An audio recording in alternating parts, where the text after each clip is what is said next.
Tere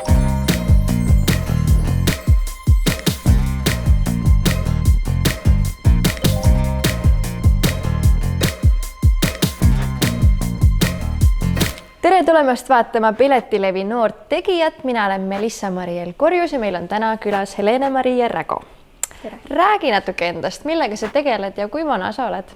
Ma olen 22-aastane ja ma töötan Tele2-s, õpin koolis majandust ja mu hobideks on siis ratsutamine ja muusika mängimine. Millal sa sinna Tele2 läksid ja mis sa seal teed? Ma läksin sinna suvepraktikale eelmine aasta ja siis ma olin nutiseadme peal ja nüüd ma olen siis eraisiku turunduse ja kliendikogemuse spetsialist. Ohoh, väga äge. Aga tegelikult me kutsusime sind siia sellepärast, et tõesti sinu hobi on ratsutamine, millega sa nüüd hakkasid uuesti tegelema, sa vahepeal tegid väikse pausi. Aga räägi, millal sa selle spordiala juurde jõudsid ja kuidas sa üldse selle juurde jõudsid? Noh, mu ema ütles, et ma hakkasin joonistama hobuseid, et mul peres ei olnud kunagi keegi seotud ratsutamisega, et see oligi huvitav, et tavaliselt ikkagi tulevad ratsutajad neist peredest, kus on ikkagi rohkem seotud inimesed olnud ratsutamisega, aga ma tulin sellest perest, kus keegi ei teadnud mitte midagi. Ja siis, kui ma olin vist 2,5-aastane ja elasin Saksamaal, siis pandi mind eesli selga ja siis sealt see armastus tuligi. Miks sa Saksamaal elasid? Mul vanemad töötasid seal ja siis ma mingi aastake äkki elasin seal. Nii et sa sündisid ikkagi Eestis, aga siis kolisite Saksamaale? Jah. Ja siis kolisite tagasi ka, kui sa olid ja siis ma olen pendeldanud Tartu ja Tallinna vahelt kogu aeg ja see on ka ratsutamisega seotud olnud, et kus treener on, sinna läksin. Aga kui vana sa olid siis, kui sa esimest korda ratsatrenni sattusid? Ma olin siis vist 6-aastane. Tegelikult sellel ajal ma mäletan, et öeldi, et siis kui 7 ei ole, siis tegelikult ratsutamistrenni üldse ei saa minna. Aga mu ema käis rääkimas, et nii väga tahab ja on vaja ja siis lõpuks ikkagi sain ja läksin 6-aastaselt. Aga see oli kuskil 5 aastat, ma sõitsingi niimoodi, et iga laupäev kell 10 hommiku vist viis meid ema niimoodi talli ja siis käisime seal trennis. Terve nädala ootasid seda ühte trenni. Aga sa käisid siis Tartus trennis alguses? Ja Saksa tallides. See oli mu esimene tall. Ja kuidas see kõik siis edasi läks? See on tegelikult päris kallis ju spordiala. Millal sa said enda esimese hobuse ja et su vanemad olid nõus sulle hobuse ostma? Eks see oli pikk teekond ka, et neid rääkida pehmeks ja just isa, aga eks ma 2 aastat või 3 aastat ainult sellest rääkisin, et nüüd on hobust vaja, nii väga on hobust vaja.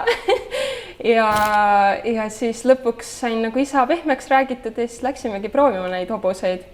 Ja siis lõpuks ma saingi endale ühe musta hobuse, siuke väike, aga hästi nunnu. Aga poni siis? Ei, ikka hobune kohe. Mu isa ei olnud nõus ponisi võtma.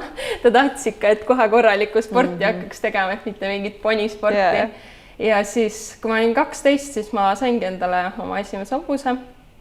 Ja siis tegelikult mu õde sai ka kohe endale hobuse. Aga kas õde hakkas siis sinuga samal ajal sellega tegelema või see no, ta oli 2 aastat vanem, et siis ta hakkas natuke hiljem, aga tegelikult mu isa ostis selle hobuse, mis ta õele ostis, tahtis tegelikult mulle osta, aga mina vaatasin ainult, milline hobune nunnu, mitte ma ei vaatanud hobuse tulemusi.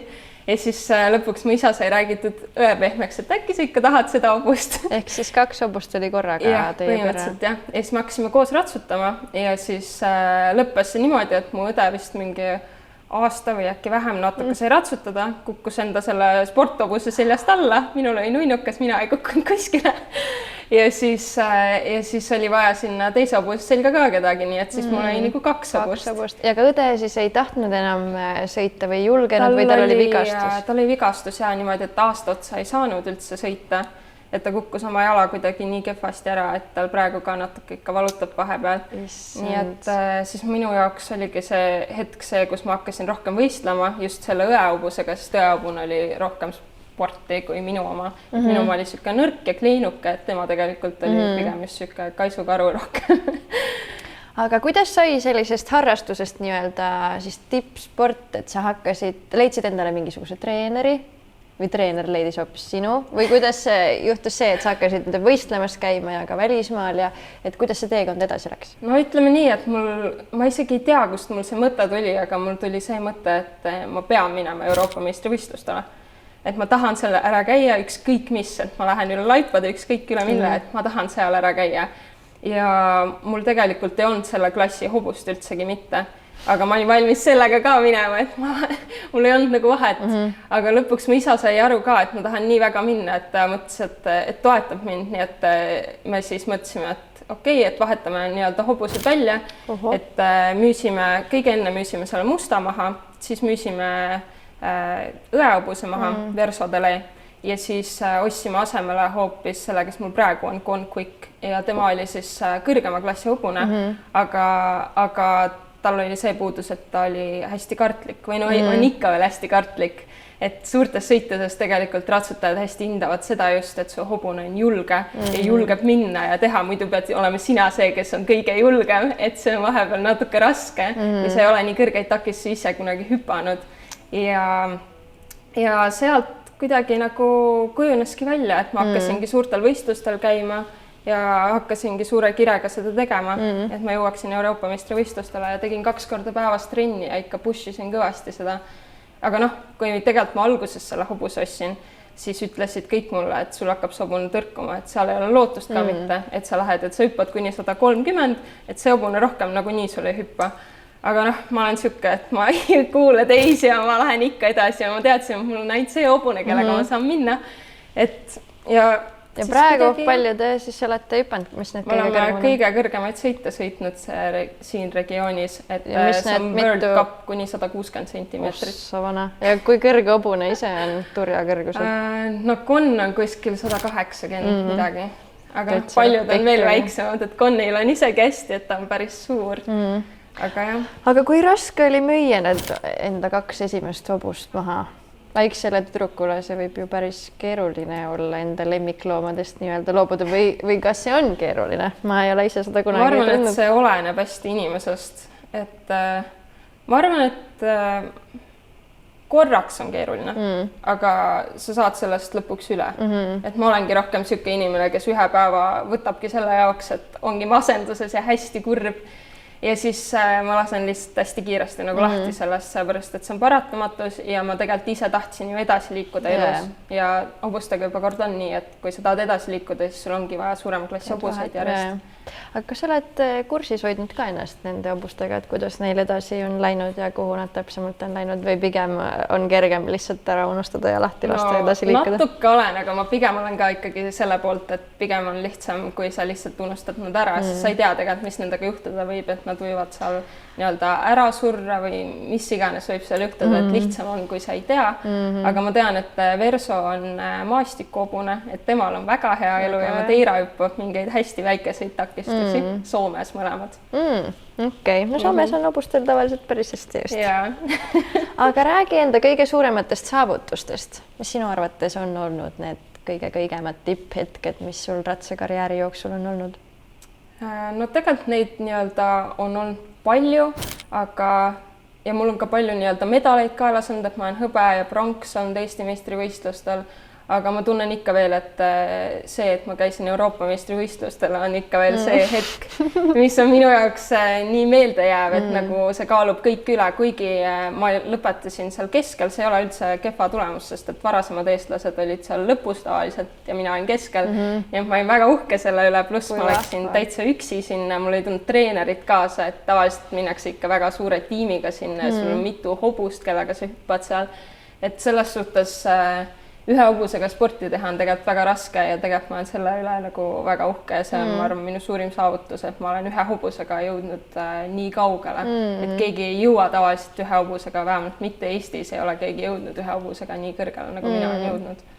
Kui raske on rahalises mõttes olla tippsportlasest nii-öelda ratsutaja, et kas on vaja leida mingisugune töö endale kõrvale või on kuidagi võimalik ka ära elada, et need summad on ju tegelikult väga suured, mis lähevad hobuste ja kõik võistluste peale ja et kas see on kuidagi võimalik niimoodi ka, et leiadki endale sponsorid? Jaa, ikka on, et sponsorid on, aga siiski hobuste müügist tuleb ka päris palju, et nagu ainult võistelda ja mitte üldse hobuse müügiga tegeleda, see ei ole väga võimalik. Ehk siis tuleb hobuseid osta kokku, siis neid treenida ja tavaliselt ostetaksegi mingi noor hobune, sõidetakse ta ülesse ja siis ta hind järjest tõuseb, tema nii-öelda sellel tipphetkel müüakse ta maha ja siis sealt saadakse see raha, et osta järgmised ja niimoodi see ring niimoodi käib. Aga oled sa plaaninud ka praegu endale osta hobuseid juurde või kavatsed selle ühe juurde praegu jääda? No ma hirmsasti tahaks, et minu ideaal ongi see, et mul on nii-öelda 2 võistlushobust, aga lihtsalt praegu tegelikult mu elus on nii palju asju, et mul on töö, kool, ratsutamine, muusika mängimine, et tegelikult ma tunnen, et mul on neid asju nii palju, et ma ei tohiks endale veel lubada seda ühte hobust juurde. Aga et kui ma aasta pärast kooli ära lõpetan, siis ma tahaks küll vaadata endale veel kellegi kõrvale. Vahepeal sa tegid ka ratsaspordist pausi. Miks?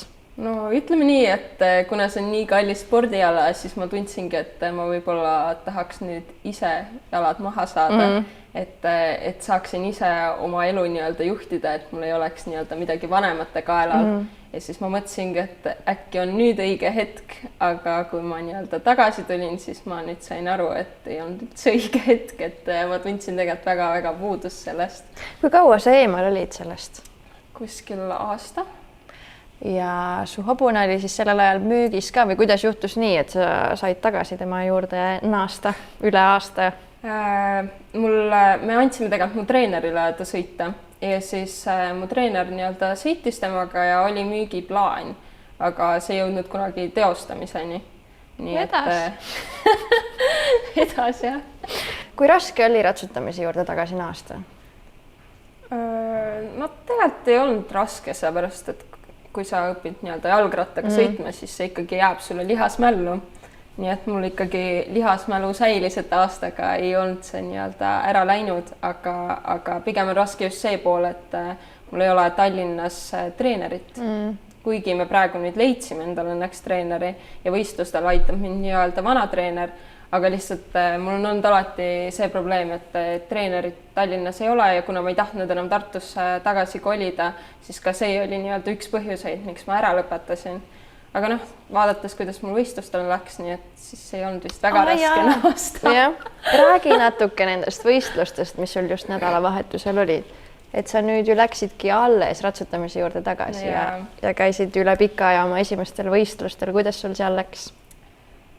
No ütleme nii, et tegelikult ma läksin liiga kiiresti, liiga kõrgele, et tegelikult ma kaalusin hästi kaua, et mida ma sõidan seal.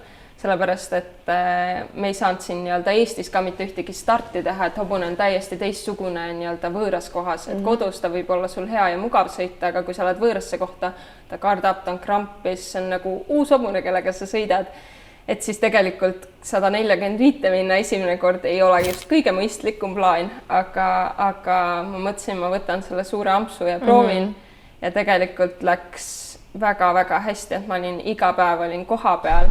Ja nii-öelda see viimane põhisõit, mis oli Longiness ranking sõit, ehk siis lihtsamalt seletades siis raskem sõit, nagu 145, mis on raskem kui tavaline. Siis seal ma sain teiseks, nii et väga-väga hästi läks, mu hobune hüppas väga hästi. Kas seal oli teisi eestlasi ka? Kus maal see üldse toimus? See oli Leedus ja see oli 2 nädalat. Ma muidugi teine nädal ei saanud võistelda, sellepärast mu hobusel tulid koolikud, nii et meil oli seal... Seleta natuke, mis see on? See on seedetrakti ummistus siis ja hobune siis ei taha enam süüa, püherdab ja tal kõht hästi kõvasti valutab. Ja siis me öö otsa siis ravisime teda ja ta sai valuvaigistit ka ja see läheb nii-öelda dopingu alla, ehk siis enam võistelda nagu nii ei saa. Aga nii-öelda nüüd on kõik hobusel korras, aga lihtsalt teine nädal meil jäi vahele. Aga kui palju oli eestlasi seal võistlusel või kas üldse oli? Jaa, oli küll väga palju. Oli jah? Ja sina said neist kõigist ette, jah? Tulid üle aasta. See oli U25 sõit, mis ma sõitsin, et avatud klass oli lihtsalt 2 tärni. Aga jah, selles suhtes U25 olin kõige parem sõitja. Väga tubli. Ja mis on sinu tulevikuplaanid? Ratsutamisega seoses just, et kas sul on mingid võistlused ka, kus sa tahaksid? Mul on võistlusplaan. Mul on iga aasta teen endale võistlusplaani ikka, et oleks kuhu sihtida. Aga nüüd järgmine võistlus ongi juba juunis Pärnus. Ja seal on ka kuni 145, nii et peaks konnile päris head sõidud. Väga hea. Aga räägi natuke sellest ka, et mida sa soovitaksid nendele noortele, kes tahaksid väga hakata ratsutamisega tegelema, aga kui neil ei ole näiteks peres neid rahalisi võimalusi, et kuidas sellega hakata tegelema ja kust alustada? Ma arvan, et esiteks tuleb leida mingisugune hea tall, kus aretatakse palju hobuseid, sellepärast et tihtipeale just sealt võivad tulla head hobused välja, aga lihtsalt kuna hobuseid on nii palju, siis neil on vaja need nii-öelda ära jagada sõitjate vahel. Et ma arvan, et kõige lihtsam olekski see, et leida mingi selline tall, kus aretatakse palju hobuseid, et siis sul võib lihtsalt jopata, et sul nii-öelda hea hobune satub. Aga räägi natuke sellest muusikast ka, millal sa selle juurde jõudsid? Selle juurde ma jõudsin vist 2019 lõpp, ehk siis ma olen päris uus tulija. Ja ma arvan, et ma sain selle pisiku külge sellest, et ma olin tegelikult baaridaam üldse. Ja siis mul järjest tutvusringkonda juhtus selliseid inimesi, kes mängisid muusikat. Ja sealt kuidagi see pisik külge tuli ja öeldi, et mine Pääskülla proovi, kuidas on. Ja siis ma lootsin endale muusika alla ja läksin Pääskülla ja väga meeldis ja samal ajal kuidagi ma avastasin enda jaoks tehnožanri ka, et varasemalt ma ei olnud nii-öelda tehnot üldse kuulanud ja see ei tundunud minu jaoks isegi huvitav, aga siis just sellel ajal nagu ma avastasin selle žanri ja siis ma tundsin, et need kaks asja kokku, et siis ma kindlasti tahaks proovida. Ja kui raske oli see DJ pult selgeks saada? Ma ei saa öelda, et see on selgeks saadud. Aga arvestades, et tänapäeva tehnoloogia on nii edasi arenenud, siis tegelikult igaüks suudaks. Et oleneb, kui väga sa tahad, aga igaüks suudaks kindlasti. Ja mis sul suveplaanid nüüd on? On sul juba mingisugused esinemised ka? Ja mul on praegu 2 esinemist lukus, et üks on Meis, mis on Tartus ja siis üks on Go festival, mis on nüüd Võrumaal. Aga oled sa mõelnud ka välismaa poole vaadata selle muusika nii-öelda asjaga ja DJ? Kindlasti kunagi, aga ma arvan, et sinna on praegu veel aega, et ma seal nii-öelda vaikselt ajan asju. Vaatad, kuidas läheb, jah? Aga väga lahe hobi igatahes. Aga enne lõppu veel, mul on sulle tegelikult 3 sellist välkküsimust, millele proovi hästi kiiresti vastata. Tere liiga palju mõtle, kas sa oled valmis? Jah. Nii, mis teeb ühest ratsutajast hea ratsutaja? Enesekindlus. Väga hea. Kas sa oled enesekindel? Oleneb. Üritan olla. Kas sa pigem tahaksid mõista loomade keelt või rääkida kõiki maailma keeli? Loomade keelt. Kas loomad on sinu jaoks suuremad sõbrad kui inimesed? Ma usun küll. Väiksest peale juba olnud. Ja mis on ratsaspordi juures sinu suurim hirm? Suurim hirm? Et ma hobusega juhtub midagi. Aga enda pärast ei karda? Ei. Ma arvan, see ongi üks kõige olulisem omadus ratsaspordi. Minu julgust on vaja. Ei saa enda pärast muretseda.